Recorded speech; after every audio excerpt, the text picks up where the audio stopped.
You can walk in divine favor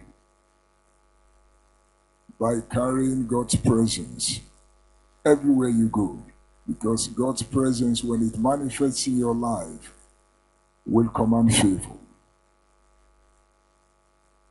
How to carry God's presence and walk in divine favor. Genesis chapter 39, from verse 1. Now Joseph had been taken down to Egypt, and Potiphar, an officer of Pharaoh, captain of the guard, an Egyptian, bought him from the Ishmaelites who were taking him down there. Verse 2. The Lord was with Joseph, and he was a successful man, and he was in the house of his master, the Egyptian. Now take note of that. The Lord was with Joseph, and the proof was that he was successful. So if God is with you, I expect you too to be successful.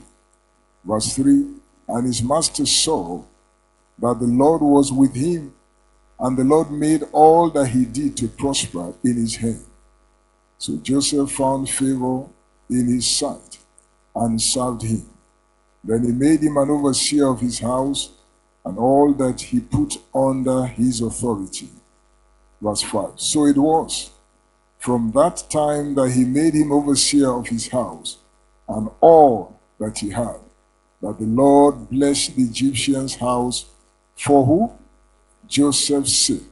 And the blessing of the Lord was on all that he had in the house and in the field. All right, we would stop there. God's presence in our lives will command divine favor. So let me make a statement. The message I'm going to preach, I'll build it around this statement.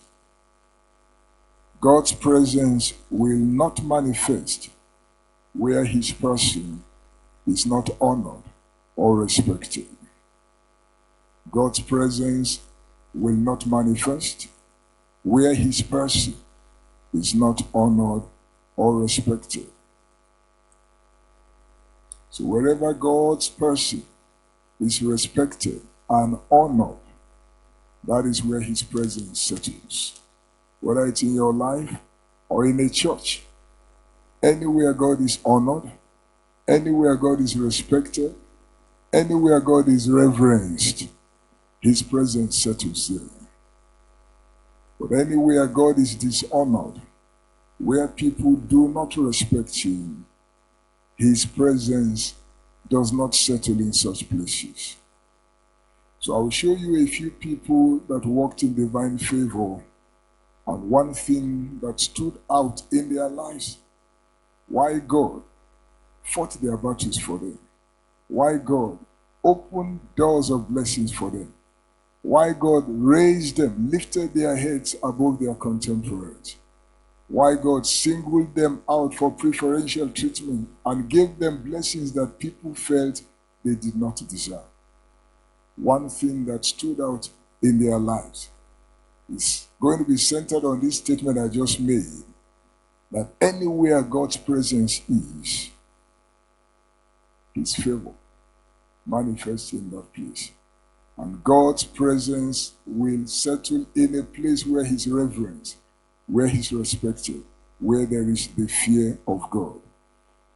Abraham in Genesis chapter 22, verse 12, after the Lord had instructed him to go and sacrifice his son Isaac, the Bible says in verse 12, and he said, do not lay your hand on the lad or do anything to him, for now I know that you fear God, since you have not withheld your son, your only son, from me, and said,